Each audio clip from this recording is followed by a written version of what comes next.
Yes, people, what's happening? Welcome back to the channel and welcome to another live stream, Chelsea news and match preview for the Burnley game on Saturday. And having thought we'd had a good international break, we had the news today that there are three further injuries. Trevor Chalobah, Robert Sanchez and Carney Chukwuemeka all added to the injury list and will be playing no part in the game against Burnley on Saturday. Todd Boehly set to step down as chairman in 2027.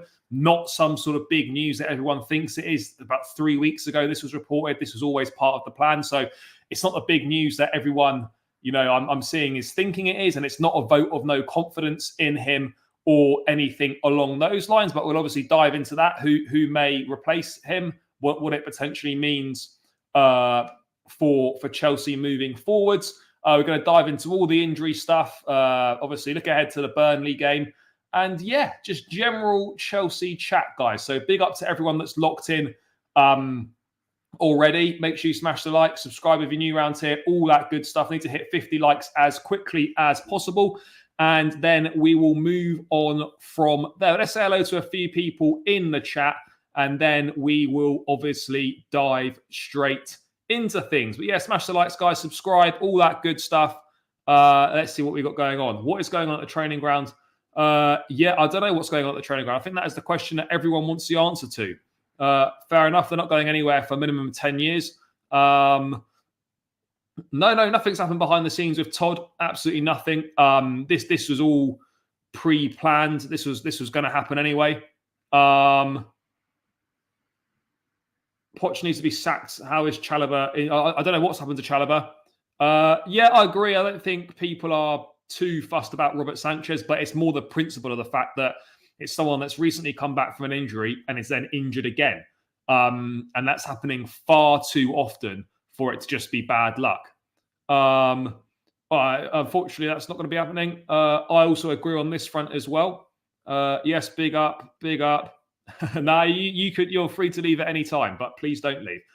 Yes, big up, NX. Yeah, always glad to have the proper football back. This international breaks felt particularly boring, given the playoffs weren't that great in terms of the last ones qualifying for the Euros and a load of glorified friendlies with players pulling out left, right, and centre. Not the most exciting. So it is good to have football back for the business end of the season. Lots still to play for the Blues, starting with a game against Burnley on Saturday.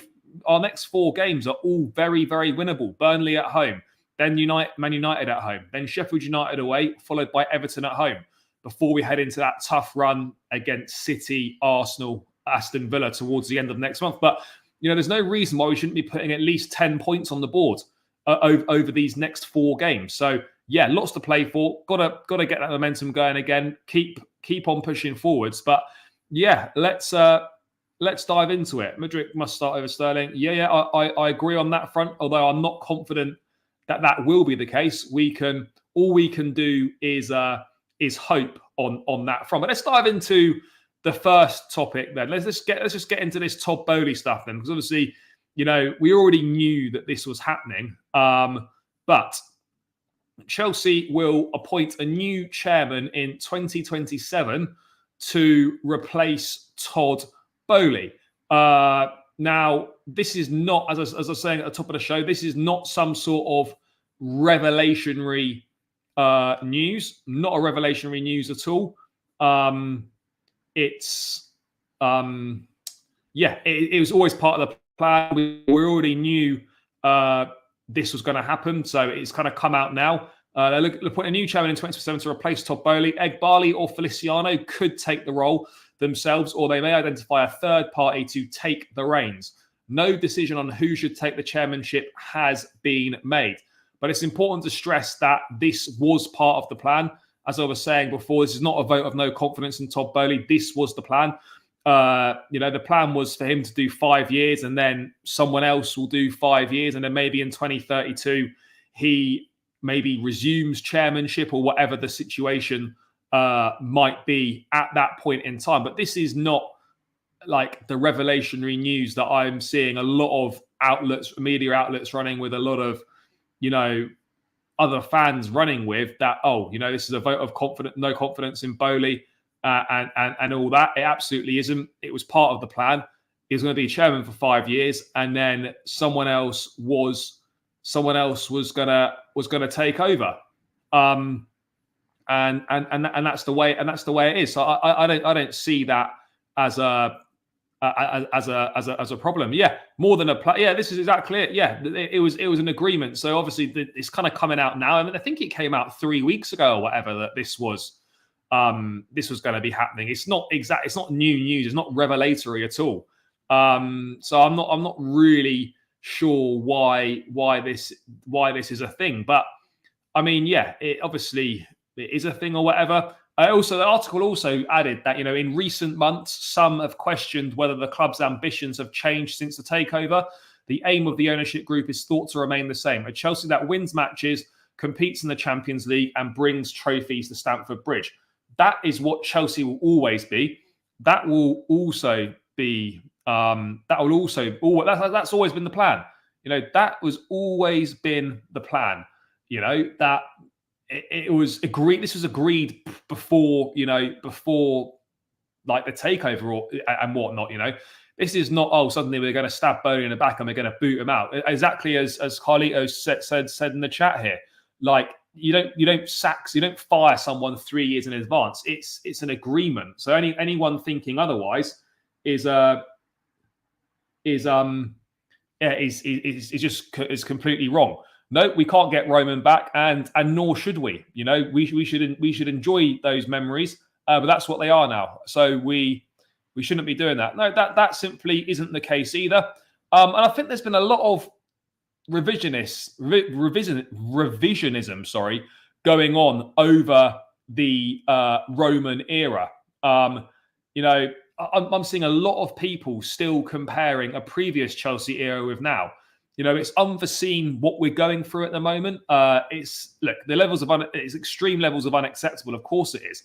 But it doesn't mean that we can't be critical of previous eras, or moments. And that also doesn't mean that we aren't grateful either. But if we're being totally honest here, as I've always said, the Roman era was beyond special.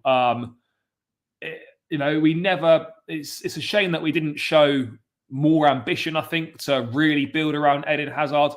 I think Hazard himself even asked for the club to be more ambitious, and they simply weren't. But this idea that everything was amazing under Roman is simply untrue, because it wasn't. There were a lot of things that weren't great. The last 5 years of the Roman era, didn't challenge for the Premier League once. We lost 5 domestic finals. All right, yeah, we got 3 major trophies.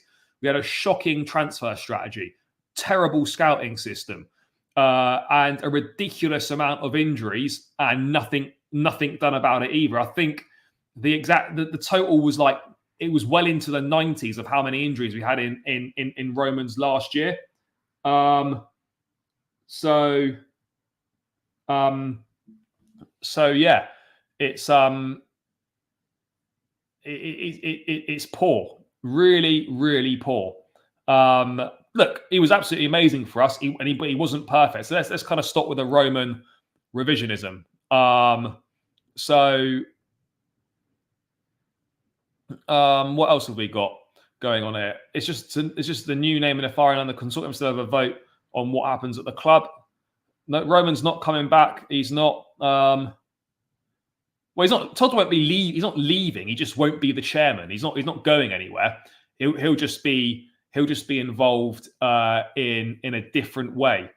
But anyway, so many years chairman, the owners will pass around the role. No, I don't know. I don't know if that's the case or not. It's not something I'm massively clued up on, but I don't think that is the case.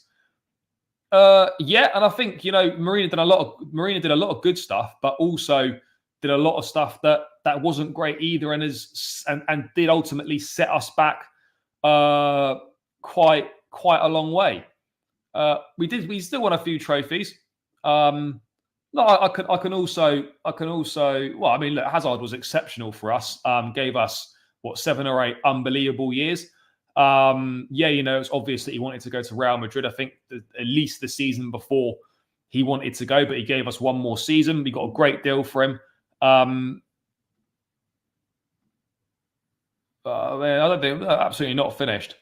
Can't he play 12 minutes against Leicester? And yeah, I'm not sure what's going to go on there. We're going to get into that.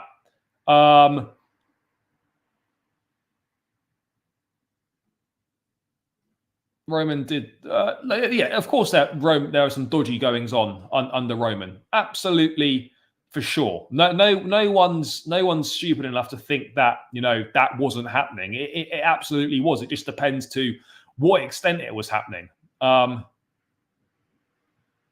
Look, I think in the long run, I think we will be all right. Obviously, right now there's a few teething issues and whatnot. No. Of course he's not. Of course he's not the only one. But is obviously, I think the extent to the dodgy dealings is probably reasonably. It's not going to reflect well on us. No, he's a smart man in terms of business. Very smart guy. You don't make as much money as these guys have made without being smart. No, not too bothered about it. It is what it is. He'll leave in the summer, and we move on. Again, absolutely untrue. Lavia is a player that we needed, a player that is going to be good for us. It's been an unfortunate first season. Lavia could have decided to go to Liverpool if he wanted to. They put bids in, but he wanted to come to us instead. But yeah, look, this is kind of standard. Let's kind of see how it plays out. But yeah, it's new chairman in 2027. I don't think it's massive news, as has been said. It was always part of the plan to do so. I mean, maybe Egbali or Feliciano might take it, or maybe they'll bring someone in, on a third party basis. But yeah, it'll be chairman for another 3 years, and then someone else will take the reins, and that's all good. No problems whatsoever on that front. And in the same article, though, apparently that insiders said that under Roman Abramovich, staff faced little pressure to hit commercial targets, as the view was that Abramovich would simply write a check to cover debts at the end of each month. Now, whilst in theory that sounds great, that is not a sustainable way of operating in the long run. There's nothing sustainable about there not being pressure on hitting commercial targets and just writing a check to cancel out any debts. You can't keep operating like that. Yeah, I absolutely agree on this point. Like, I don't think in terms of the players, that there were many people that were unhappy with the business that we did. Yes, it was a lot of players and whatnot, but yeah, these are players that a lot of us wanted. And now, yeah, I fully agree. And now people are sort of thinking, "Oh, actually, I didn't want them. Oh, we shouldn't assign these guys." Like, you can't have it both ways. Can't have it both ways. I'll have a look at that. Again, not unproven. Played the most minutes as out of anyone as an under-20 in the Premier League last season for Southampton. Topped multiple statistics last season for under-20s in the Premier League. He's a top player. Very talented boy. It's been a struggle this first season. He's played 30 odd minutes. Pochettino in the press conference today saying he arrived from Southampton with problems, and then those problems have obviously continued. But Lavia is a good player. Yes, still a lot to prove, but absolutely, not giving up on him or anything like that. Yeah, he'll be fresh for Saturday. He was in training today. So if they are leaving, that means basically no UCL football for 4 years. Who's leaving? Look, Boehly's not leaving. He's just going to won't be the chairman. I think people are getting a little bit confused about all this. Look, he's signed a 7 or 8 year contract. He's missed one season out of the 7 or 8 that he's contracted for. Look, it's not great that he's picked up these injuries, but it doesn't reflect particularly well on him. But it also doesn't reflect well on the management. Doesn't reflect well on the medical staff. It doesn't reflect well on the club as a whole. Yeah, I very much can agree on that front. No, again, I think we're wide of the mark here. Just because we've obviously done a lot of recruitment from Brighton doesn't mean that we want to be Brighton. Far from it. The Brighton model is good. You know, they're one of the best run clubs in the league, if not the best run club. So why would you not want to try and implement aspects of what they do, but apply it to a scale that a club like Chelsea would need to operate at? Like, there's nothing wrong with looking at the best models in the league. And very much Brighton has one, if not the best. Yes, fully aware, but funnily enough, it's generally not down to one player why a team gets relegated. You know, you can still be a very good player, you know, even if you're playing in a relegated side.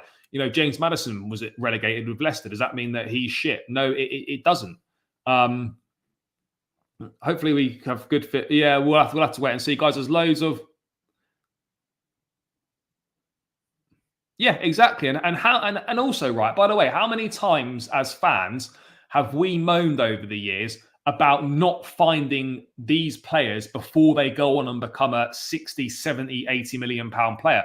We've moaned so many times about, oh, fuck, if only our scouting was better and we could discover these players before someone else comes and finds them. Before. So look, the Brighton model is very good model. No, but that's because Brighton doesn't have the infrastructure or the facilities to win. They don't. But they're doing very well for a club of their size. They are a successful football club. You know, success is not just defined on trophies. It absolutely isn't. Success is different for different clubs, and Brighton are very successful right now.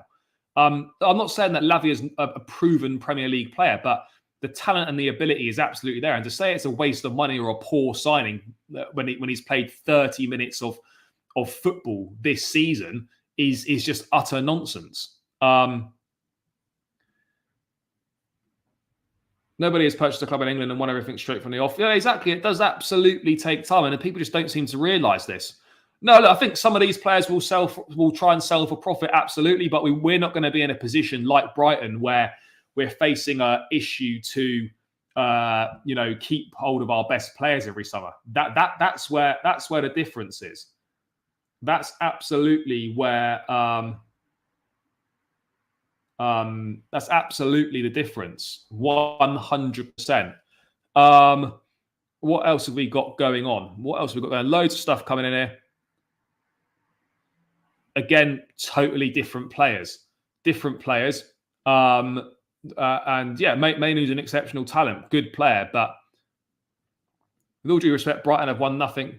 No, yeah, I know, but no one's saying that. You know, Brighton are a good team. You know, they run very well, but yeah, they obviously haven't got it in them to win anything, and that's fine.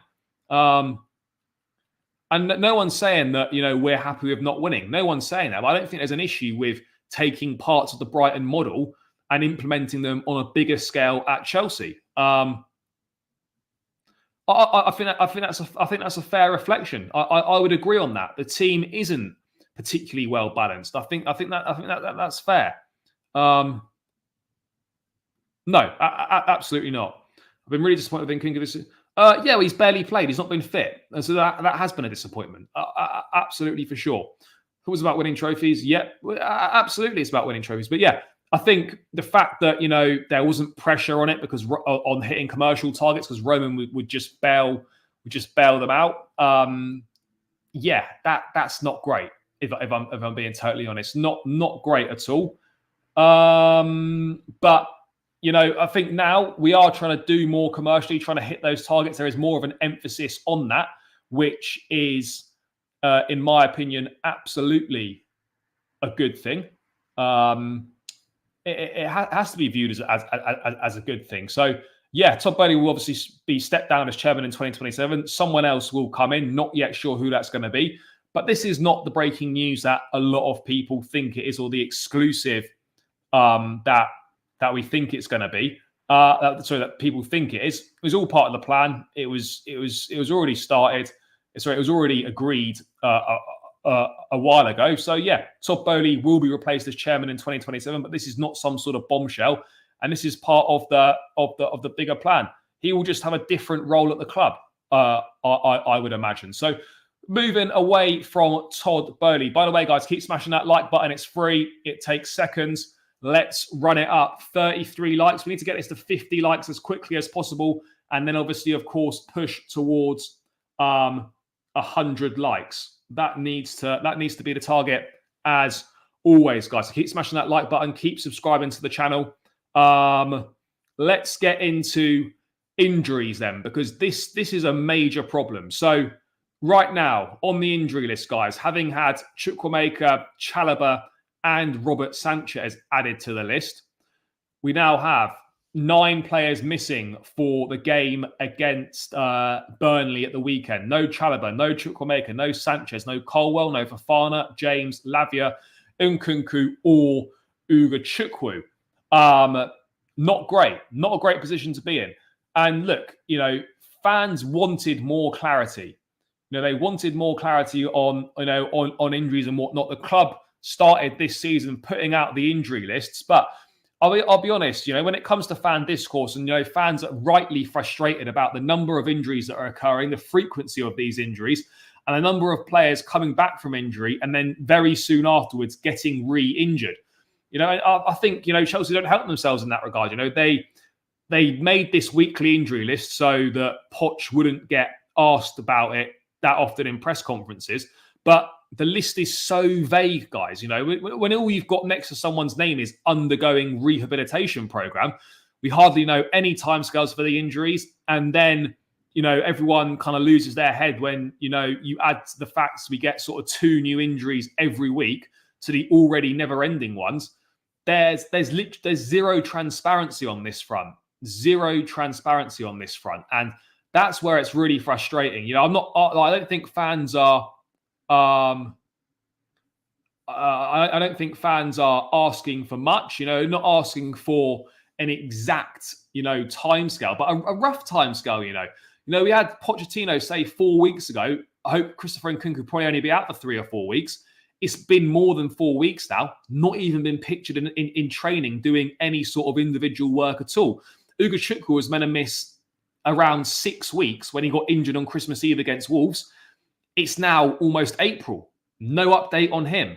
What's going on? Carney Chukwuemeka played against Leicester, went to the under-21s, missed the game against Azerbaijan because he had a knock, and then he returned to Cobham to work on his fitness, and then all of a sudden he's now unavailable. Like, what the fuck's going on here? Chalobah and Sanchez didn't even go away on international duty and are still somehow injured. I don't understand what's going on. Levi Colwell, again, another one. Oh, it's nothing major. We haven't seen him for about a month. So, what is happening here? We need some form of transparency over this. Chelsea aren't helping themselves, but just putting this injury list out with vague explanations next to it. No rough timescale or time frame even, and no rough idea on even what the injury is. I mean, does anyone really know what's wrong with half these people? No, they fucking don't. So it's a major problem that needs investigating and needs getting to the bottom of. Well, look, I don't know what it is, whether it's the gym work, I think there is a problem in regards that, I think there's a conflict of interest in terms of a lot of players have got their own private trainers. And I don't know whether, that's been sort of signed off by the club, or the extra work they're doing. Is that too much on top of what they're already doing? I don't know. That certainly doesn't help. But yeah, this is unacceptable. This can't keep going on. And then coupled with the fact that obviously Romeo Lavia was confirmed to be out for the season yesterday. I think kind of most of us knew that anyway. There've been no updates on him. As soon as he got injured against Palace, and there weren't too many updates on him, I'd already resigned myself to the fact I'd written him off for this season. I'd just forgotten about him for this season because, I'd made peace with that in my mind that we weren't going to see him this season. But yeah, we're in a situation now where players are just suffering setbacks. Lavia suffered a setback in his recovery from the thigh injury he picked up after Christmas against Palace. And now suddenly he's out for the rest of the season, which is 7 weeks. How can a setback put you back 7 fucking weeks? I mean, what are these setbacks? What's going on here? We've got people in these jobs that don't know what they're doing or just shit at their job, because something is not right here. Something is absolutely not right here, and it can't continue. It cannot continue. And maybe some of Pochettino's training methods could be potentially to blame for it. Is it too intense? Are we doing too much close to games? I don't know if that's the case or not, but something absolutely must change, because you can't have it that every week there's a minimum of another 2 to 3 names on the fucking list. I don't understand. I mean, Bobby Vincent reporting that Chelsea so far have not been able to put their finger on the root cause of the injury problems. However, it is something they are looking into try and at least ease the issue in time for what's going to be a huge 24-25 campaign. I'm glad it's something they're looking into. It should be the utmost importance. When will anyone at this football club be held accountable for what is going on with these injuries? It is beyond shocking. At this point, there should be some sort of statement going out or something, because this is absolutely shambolic. Absolutely shambolic. And coupled with the fact that also Ben Chilwell needs to be assessed for a knock on his knee. Didn't train today. That one won't be on Chelsea. That one's obviously on Southgate in England. Poch saying in a presser today that he was surprised that Chilwell played in both games, as was I. He played a full 90 minutes against Belgium. Yes, obviously needs the minutes and stuff, but that wasn't wise. That absolutely wasn't wise. So yeah, I don't know what's going on here. And look, just to highlight the injury problems, I found something on Twitter that someone had put together here, and it's an absolute madness. So as of today, this is not today. This was March 20th. This is as of yesterday, right? So as of yesterday, this was done.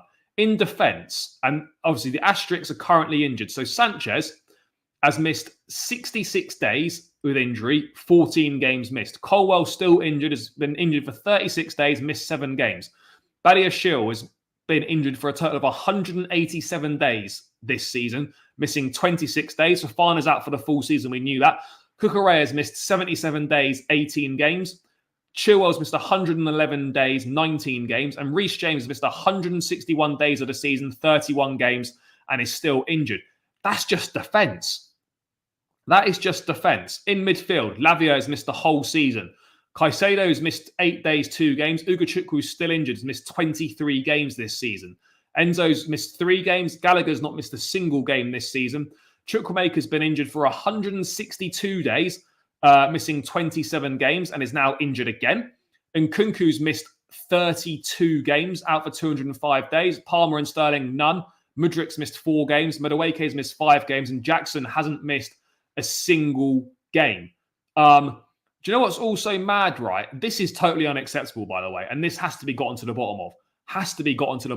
It's absolutely atrocious. And do you know how mad it is, right? Between them, I'd say probably between Reece James, Christopher Nkunku, Wesley Fofana, and who else? And Romeo Lavia. I would argue that those 4 players are probably all starters in Chelsea's best 11, in my opinion. And we can certainly agree on James and Nkunku. Reece James and Christopher Nkunku this season have started a total of 7 matches. 7 matches James and Nkunku have started.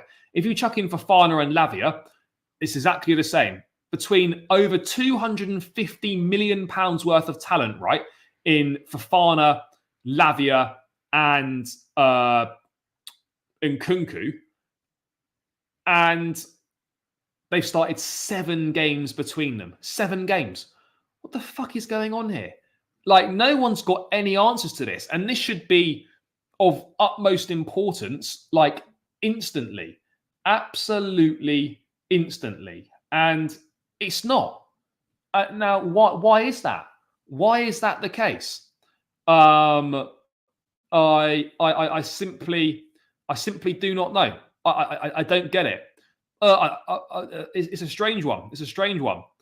Czech played with a broken shoulder for a season, and Mikel said players will line up. I mean, that's not helpful either. I get it for big games, but you don't want to be doing that on a regular basis because that will ultimately set you back.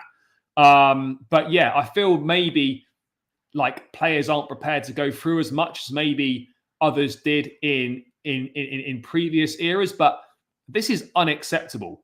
Trust goes both ways. How can we trust our players to perform if they don't trust our club to make sure? Yeah, this for me, right? This arguably, yes, we all know we need a centre forward this summer. Arguably, for me, this is more important to solve this and make sure that we don't have this situation again than that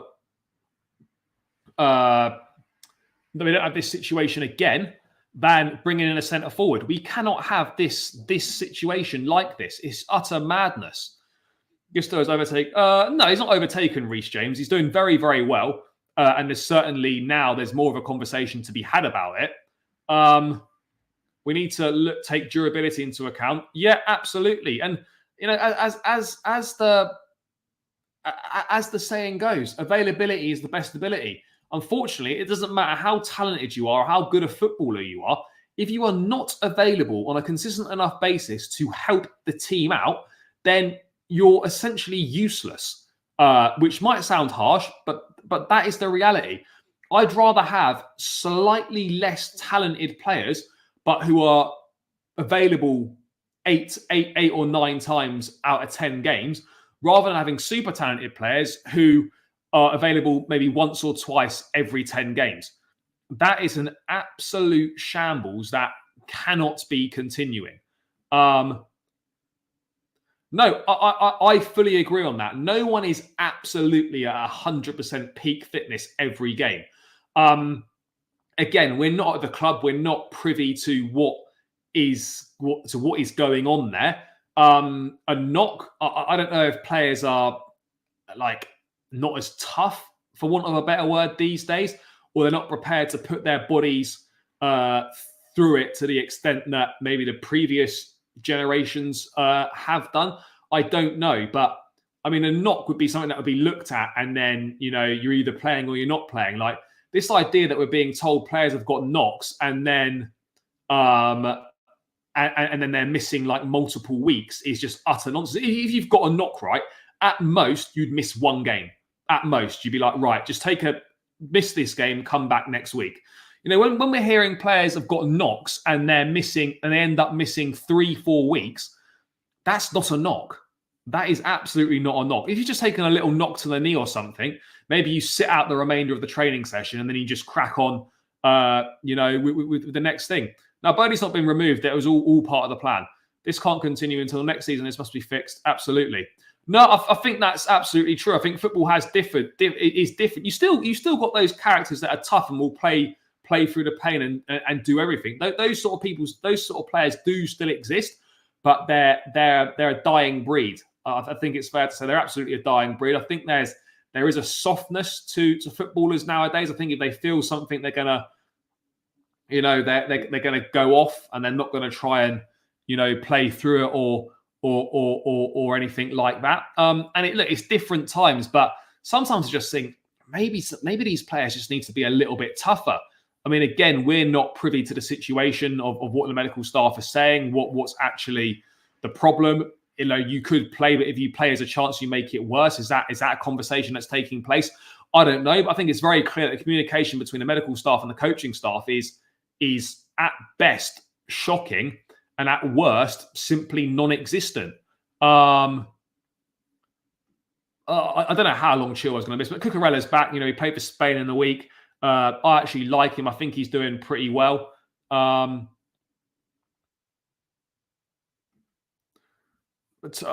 starters, Tony's not a dud. For me, I think he's the best option. He knows the league inside out. He's a physical presence. He's got pace. He's a good finisher. All the attributes we're looking for in a centre forward. And he's a type of profile that we've had success with in the past. And, playing with a better team with better players around him, I think he fits into this team perfectly. But Tony absolutely is not a dud. You know, you can call him. He could be called many things, but a dud is not one of them. He's a quality footballer. He's a quality centre forward in my view. But yeah, these injuries is just. I don't know what the issue is, but it needs to be addressed. Something is happening at Cobham which shouldn't be happening, which absolutely should not be happening. But it seems that no one knows the answer to anything that's going on. No one knows the answer. Like, what's happening here? What is happening here? I just don't get it. You know, they've not been able to put their finger on the root cause. Well, I can tell you now. One, I refuse to believe, right, that we have signed injury-prone players, almost every single player. That simply isn't the case.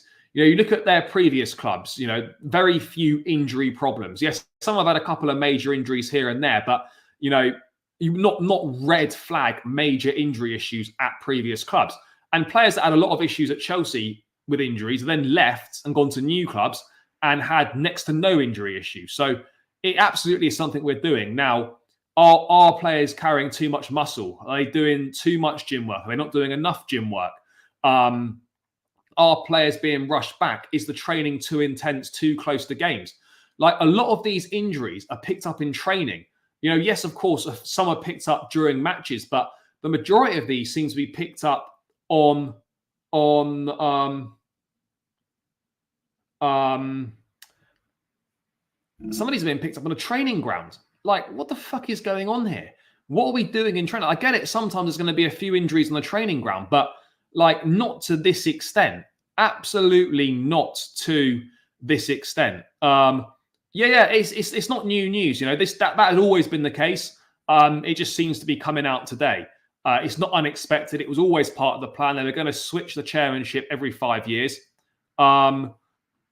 Looking at the injuries, they don't strike me as players being weak. Something is going on, not just workload.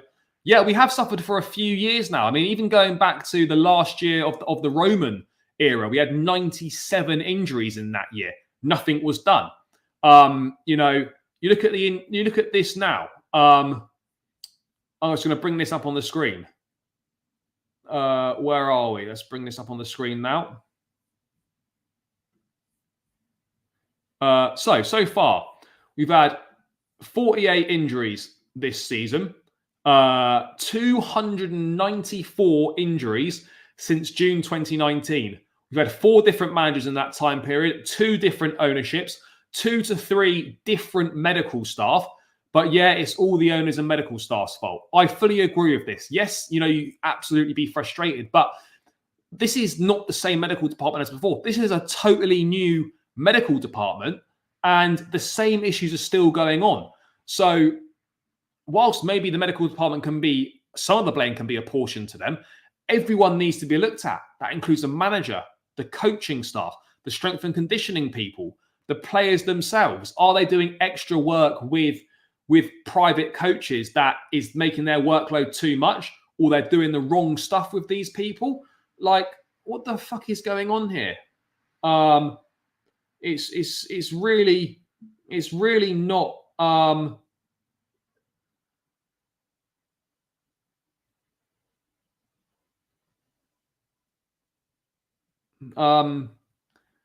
Yeah, it's really fucking unacceptable, basically, what is going on here. And people love to blame this ownership and love to blame this current medical staff.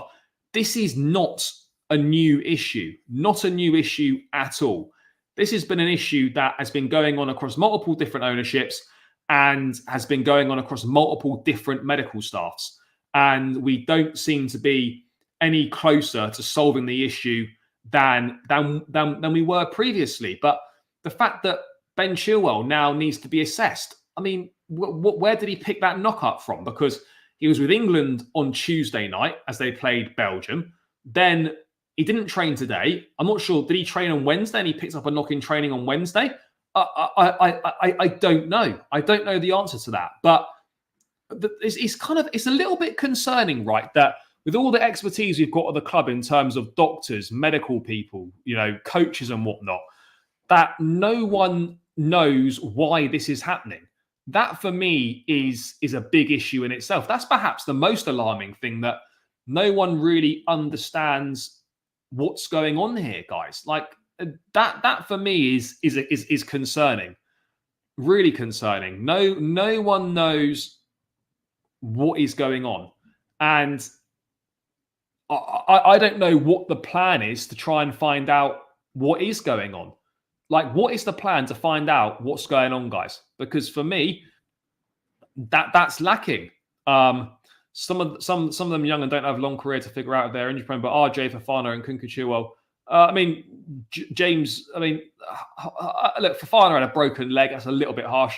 But yeah, look, there absolutely are problems. Absolutely are problems. 100%. Plan next season with RJ. Look, it's difficult. It is difficult. Pochettino got a collision to his knee against Belgium. Fair. I must have missed that in the presser. Yes, big up, my guy. Hope you're well, brother. Working in the physio department of football, managers 95% of the time will overrule physios if they can. Look, I wouldn't disagree with that at all. I mean, you probably know better than me, mate. But yeah, it's a problem.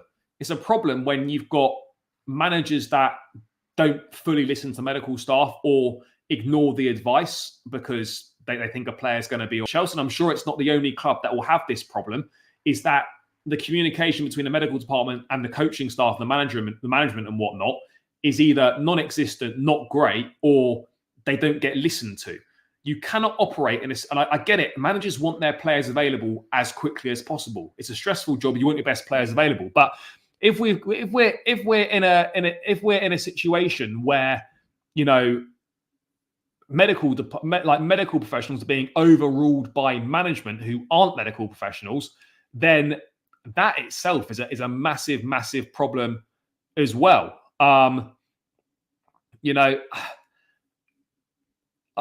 absolutely think that management, coaching staff, and that probably do overrule and go against medical advice.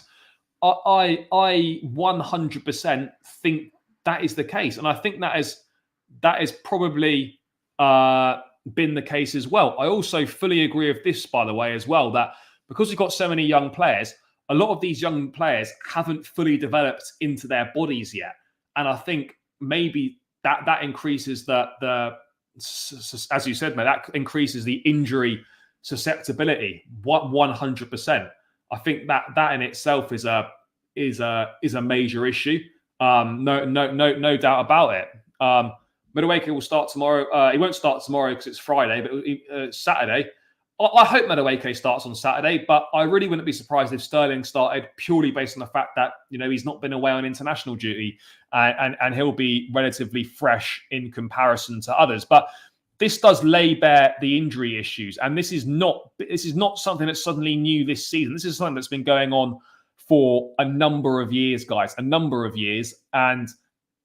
yeah, it really is unacceptable. And I don't know how we get to the bottom of this. Do we appoint new medical staff again? Do we revamp the department? Do we, change the way we're training? Do we change the way that players are being managed? Do we change the way that players are rehabbing?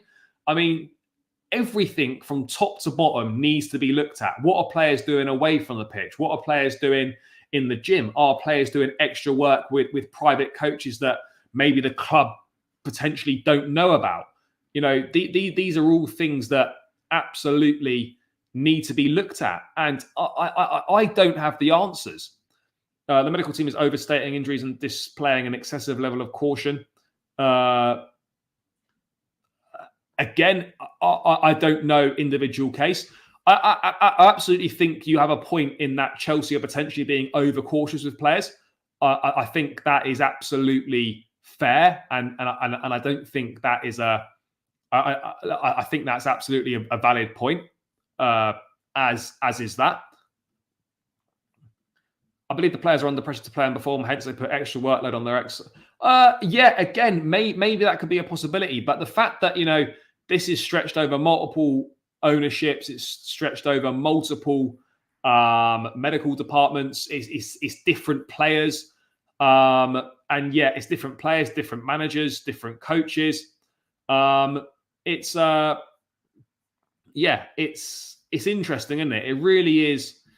It really is a problem, guys. And I don't know what the solution to the problem is, but I'm not paid to find the solution to that problem. So if Chelsea want to pay me and employ me to try and find a solution to that problem, we get in touch. I'm sure we can open dialogue over a deal, and if the money's right, then I'm there. But yeah, it's not for me to work out. It's not for the fans to work out. But the facts are there. The numbers are there. The readings there, and it is completely and utterly unforgivable and unacceptable what is happening right now. Lavier's agent was complaining when he wasn't playing. Again, with Lavier, apparently there's a Belgian journalist who's close to Lavier's camp saying that, there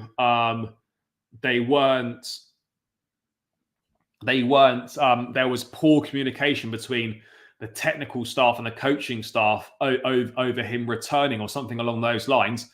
And then he suddenly suffered a setback. I absolutely think there's a big problem with communication between the medical departments and the coaching staff. If you've rehabbed properly, right, you shouldn't be returning and then suffering, either a reoccurrence of the injury or another injury so quickly afterwards.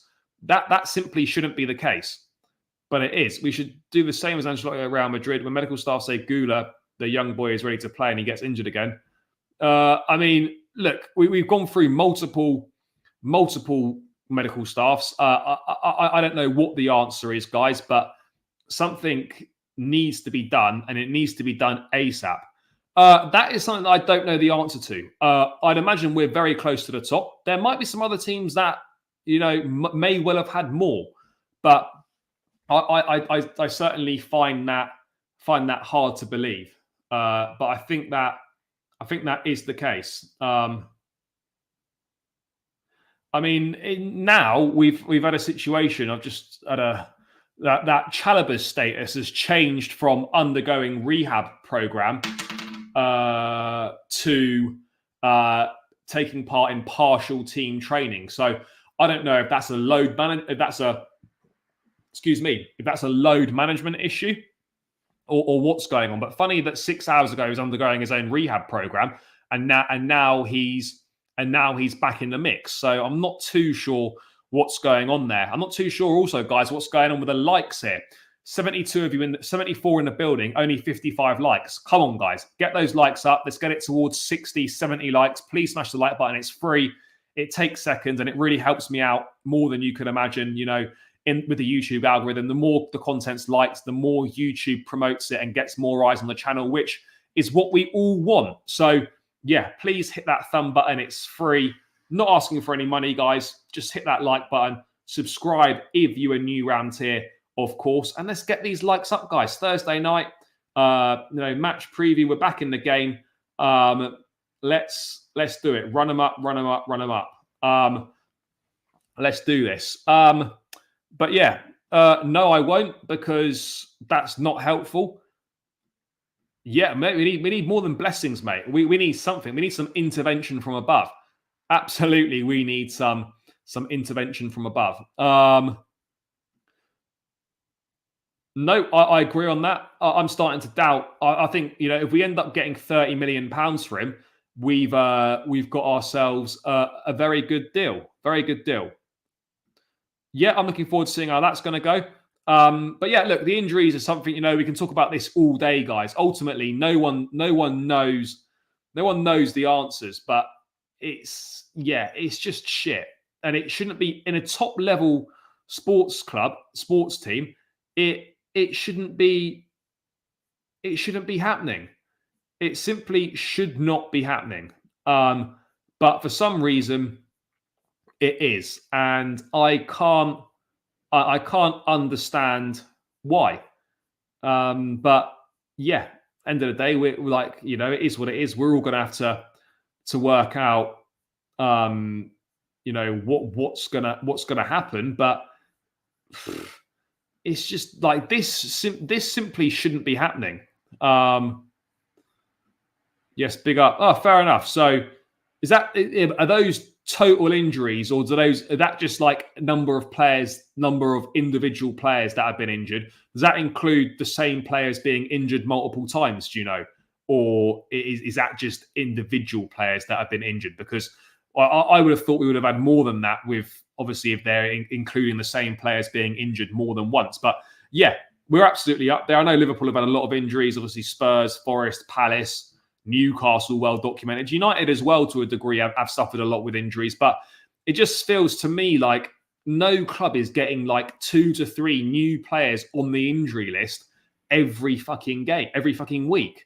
And that's what we're getting. And it's just shit, that. Really, really shit. And we must get to the bottom of it. But I mean, I haven't really got too much more to add on the injury list. Just 9 players missing every week, par for the course, really.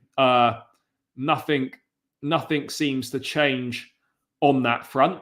But it's also the fact that there's no updates on when anyone might be coming back. It's absurd what's going on, and why is no one being held accountable for it? That is the biggest thing. I'm not saying that people need to be binned and lose their jobs, right? But why is no one being held accountable for it? That, for me, is the biggest thing. The complete lack of accountability over this here, and just a general lack of accountability on goings on at the club. No one's prepared to take responsibility and accountability for what's going on, for their actions or where things have gone wrong. Why is no one taking any responsibility or accountability for these things? I do not understand why everyone's shying away from responsibility. If you get things wrong, you get things wrong. Own up to it. You know, say, look, we're going to try and get to the bottom of this. Make sure this doesn't happen again. We're going to try and improve X, Y, and Z. You know, that's got to change. We have to be more willing as a club for people to take responsibility for their actions and over what is going on. And right now, no one's doing it. Again, Todd is going to be replaced as chairman in 2027. It's not new news. That was always part of the plan. They were going to rotate the chairmanship every 5 years. So this is not new news. It doesn't show anything that the project has failed or anything like that. That was all part of the plan. Do you know what? I tweeted this the other day. You know, it's so funny because if Lukaku's attitude wasn't so poor, like, we wouldn't be having a conversation about what striker we need. Because if you look at Lukaku, he's everything we're looking for in a centre forward: physical, good in the air, good finisher, you know, got reasonable pace, knows the Premier League. Like, Lukaku's ticking all the boxes that we need as a centre forward. And do you know what? I've always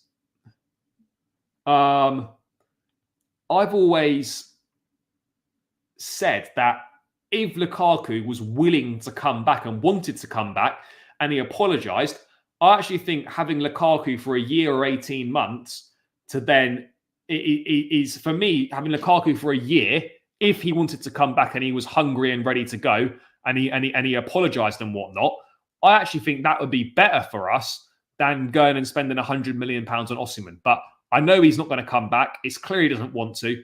And we're just going to have to get the striker right in the summer. It is absolutely as simple as that, people. Simple as that. I wanted Lukaku to stay, but I didn't let... to be fair, I just think with Lukaku, there's probably too much water under the bridge. He clearly doesn't want to be at Chelsea. He clearly doesn't want to come back, and that's his choice. You know, that's fine. There's I think we're going to get £35 million for him in the summer if someone comes in for him. I think at that price, someone will pay that for him, and so that's not a complete disaster on that front. So yeah, all good, really. All good, guys. Right, let's move away from these injuries because it really is depressing. And let's talk about Burnley. Obviously, no David Datro Fofana for them this weekend because he's on loan. He's doing well there. So that is a positive for us. That definitely weakens them. Not that we, should be looking at Burnley and thinking, fuck, we need them to be weakened. Big game, obviously Burnley fighting for their lives. You wouldn't expect them to get anything at Stamford Bridge, but we got a game in hand on Newcastle. We're a point behind Newcastle with a game in hand, 2 points behind Wolves with a game in hand, and 3 points behind Brighton with a game in hand. And we are 5 points behind West Ham with 2 games in hand on them. So, yeah, this is crucial. As I was mentioning, guys, Burnley second bottom, only got 17 points, won 4 games all season. As I mentioned, guys, we've got that tough run towards the end of the month, City in the FA Cup, followed by Arsenal and Villa away. This now, in the next 4, is where we need to put some points on the board and make serious inroads. We've got Burnley on Saturday. Is a game must be winning. We've then got Man United on Thursday at home, must be winning. We then got Sheffield United away next weekend. And then we've got Everton at home the following Monday. As I said, we should be looking at 10 to 12 points. We should be looking at 10 points minimum, really 12 points from those games. But look, we're absolutely within touching distance. We can win our games in hand. We go 7th. And, the fact that we've still got to play West Ham, we've still got to play Brighton as well. That plays in our favour. We've got West Ham, Brighton and Man United all to play still. Plus we've got teams down the bottom with your Evertons, your Burnleys, your Sheffield Uniteds. We've still got to go to Nottingham Forest. We've still got to play Bournemouth at the Bridge. Do you know what I mean? Like, our running is not actually that bad. It really isn't too bad. I wanted Lukaku to stay. You can't uncross the Rubicon. Even if Lukaku stays, it'll never be positive. I want to see Mudryk on Saturday. Our 2 games in hand are Arsenal and Spurs. Yeah, we absolutely could. We absolutely could. There's no doubt about it. Guys, 65 likes, 70 in the building. Come on, people. Still run these likes up. Let's try and get us to 70 likes. 5 more likes would be greatly appreciated. So if you're locked in now and you're not hitting that, if not hit that like button, please do that.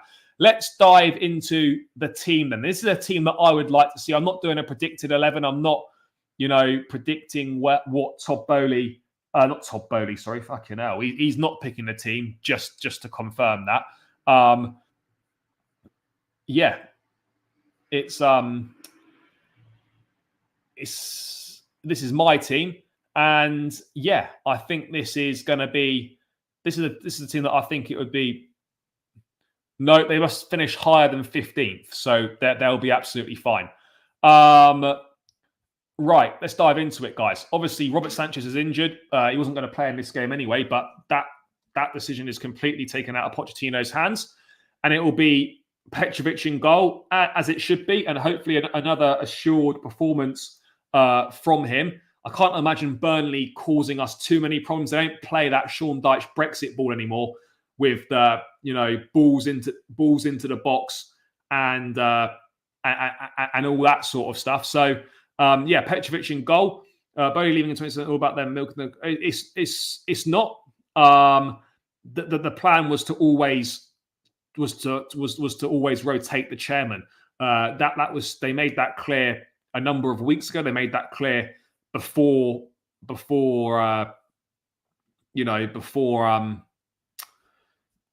takeover. This is not new news. But anyway, so Petrovic is in. Then we go right back. Was obviously going to be Malo Gusto. He missed international break because he was ill. He's been back at Cobham. He's fine. It's all good. Gusto at right back.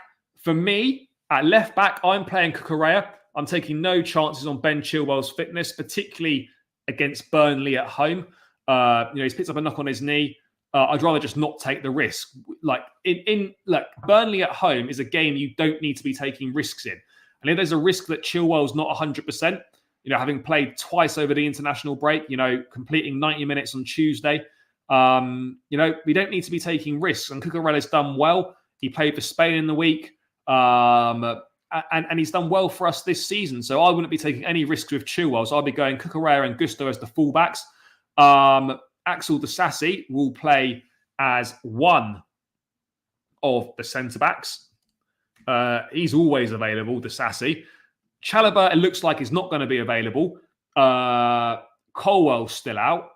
Don't know what's going on with Badiashile. He's obviously fit, but he's not started for a long time. For me personally, in this game, I would be bringing Thiago Silva back in. It's Silva or Badiashile, and for me, I think he will revert back to Thiago Silva on this one.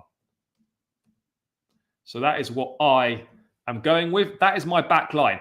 Again, there's a possibility it could be Badiashile partnering Disasi, but for me personally, I would be going with Silva and Disasi on that front, guys. Absolutely, that's what I'd be going with. I just don't think Badiashile's ready, but then you could look at it on the flip side and think, well, Burnley at home, maybe you could put Badiashile back in there, because the game that Badiashile and Disasi played as a partnership against Aston Villa away in the Cup, they did do really well. So yeah, it's going to be interesting, guys. It absolutely is going to be an interesting one.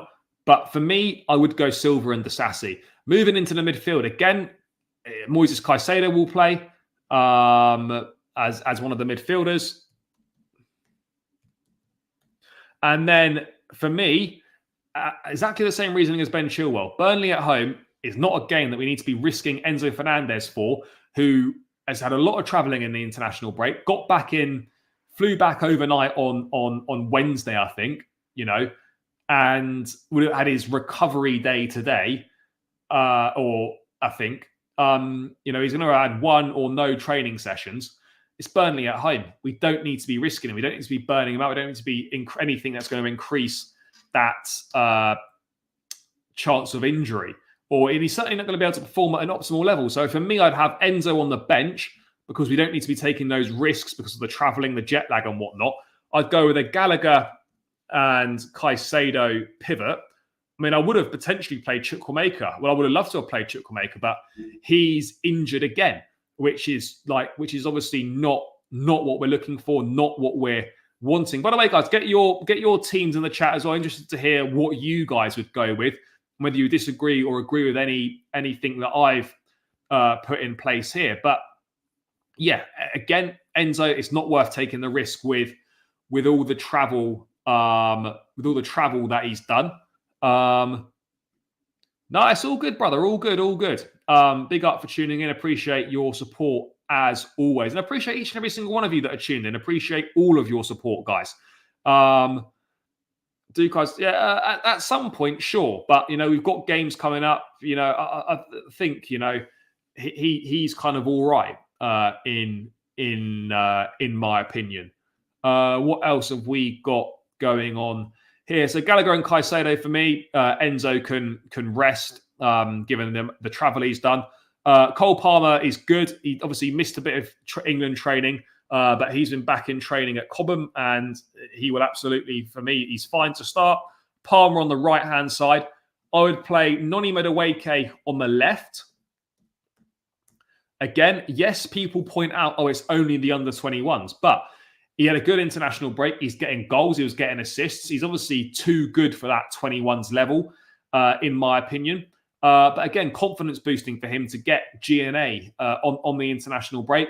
Got a great goal against Leicester in the Cup a couple of weeks back, and seems to be in some half decent form, and should be rewarded for that with a start. So for me, Madueke and Palmer there, and then Mykhailo Mudryk should absolutely 100% be starting in that number 10 role. Again, we saw him score the winning goal for Ukraine to send them to Euro 2024 on Tuesday evening. The guy's coming up a little bit clutch now.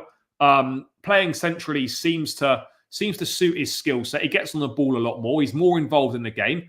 And yeah, there's no reason now why Mudryk shouldn't be starting the vast majority of the games between now and the end of the season. I think, there's been a lot of improvement from Mudryk, and he's quietly laying some solid foundations this season, to go on into next season. So, I mean, look, I'm reasonably happy with what with what Mudryk's done so far this season. I think he's a top player. He's growing in confidence, and you can clearly see he absolutely is a confidence player. And when someone's confidence is high, they should be playing. And the fact, not to mention the fact that he deserves to play because his performances have been really good. There's no denying that.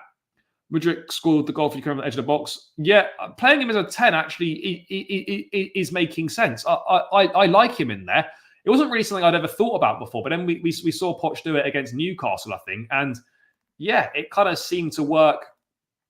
It seemed to work reasonably well.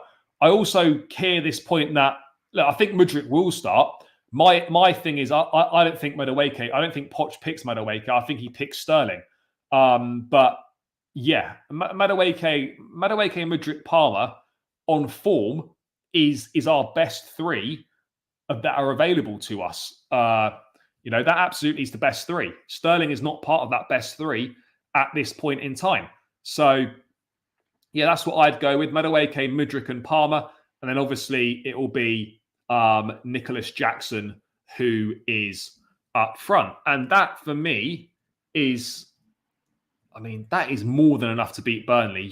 If we can't beat Burnley at Stamford Bridge, who have won 4 games all season, we've lost 1 game at home since October, and that was the Wolves one. The home form has massively improved.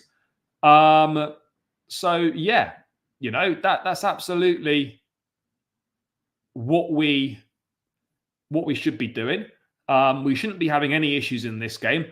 Look, I suspect that we probably will concede just because, let's be real, we're not very good defensively. That much is absolutely fair. We aren't that good defensively at all. But yeah, it is going to be an interesting one. 100% it's going to be an interesting one. Yeah, for sure. But yeah, look, I'll be honest, guys. If we can't beat Burnley at Stamford Bridge, then we legitimately don't actually deserve to qualify for Europe this season. That is the reality of the situation. We wouldn't deserve that because if you can't beat teams in the bottom 3 at home, and 2 of our next 3 games are against the bottom 2. This next run of games is good for us. It's very favourable. So it's absolutely something that we should be looking at and thinking, yeah, do you know what? Like, we should be getting 10, 12 points from the next 4 games. No excuses. No excuses, guys. In my opinion, absolutely in my opinion, there should be no excuses on that front. So let's wait and see what does happen on that front. No, absolutely not. Absolutely not. That's a common misconception that gets painted quite a lot, where if someone doesn't agree with someone's opinion, then they'll just say, "Oh, the club have paid them to say that." It's just nonsense, utter nonsense. So no, that isn't the case. But yeah, you see that all the time. Or you're on the payroll. I've been accused of being on the payroll. Because I don't know why, because I've bumped into Todd Boehly a few times. So apparently that means that I'm on the payroll. I mean, it's madness. It really is. It's just what people say when if you disagree with them. Oh, you must be on the payroll if you've got a different view. Or a view that supports the club or whatever. Oh, on the payroll. It's such a nonsense thing to be accused of. It's crazy, isn't it? Yeah, it's a mad one, guys. It is a mad one, but no, that absolutely is not the case. People, is not the case. But yeah, that's the team that I would go with, guys. I mean, that is more than enough to be winning against Burnley. Burnley have won 4 games all season. They are in slightly better form, unbeaten in their last 2 all draw at West Ham and a 2-1 win against Brentford last time out. But as I said, they're without our boy Datro Gafana, who's been doing pretty well for them. That does weaken them. So yeah, I'm fairly confident that we win this game, guys. All that's left now, score predictions. Get your score predictions in the chat, guys. What are you lot thinking score prediction wise for Saturday? It would be nice to put on a show, get a few goals. Ultimately, like if we win 1-0, I don't care. At this point, business end of the season, all that matters is the points. So I don't really care about the performances. Let's just get the points on the board. If it's 1-0, it's 1-0, no problem. But hold on a second. What's this? Oh, no, that's not true at all. That's just a made up. Yeah, it's for me 3-1. 3-1 for me. I don't think we'll keep a clean sheet. I think we'll let one. I mean, I wouldn't be totally surprised if we ended up going a goal down and then fighting our way back. But yeah, 3-1 for me. Should be a fairly comfortable afternoon. Let's be brutally honest. Burnley aren't very good. That's not disrespectful. The table doesn't lie. They've won 4 games all season. They are where they are for a reason because they're not very good. But again, you've got to approach these games in the right way. Approach with respect, as if you're playing a top team. Because if you turn up into this game thinking it's going to be easy and you're going to win, that is the wrong mindset and attitude to be approaching this game with. And it will be exactly why we won't win the game if we approach it thinking it's already won. They're a Premier League team and they need to be treated with respect. As soon as you take your eye off the ball and start disrespecting opponents and thinking they're not much of a problem, that is when the problems are gonna occur. So, treat the game with respect. We've got far too much quality to not be winning. Play our football, and we will create the chances, and we will score the goals. That, for me, is the reality of the situation. I'm going 3-1. We've got a 2-1 Chelsea, 3-1. Chalobah back in partial training. Yeah, it could well be. And I think this weekend is the fans have got a massive role to play. We need to create a good environment, a good atmosphere that's conducive to players performing well, an atmosphere that they're gonna want to actually perform in. That's absolutely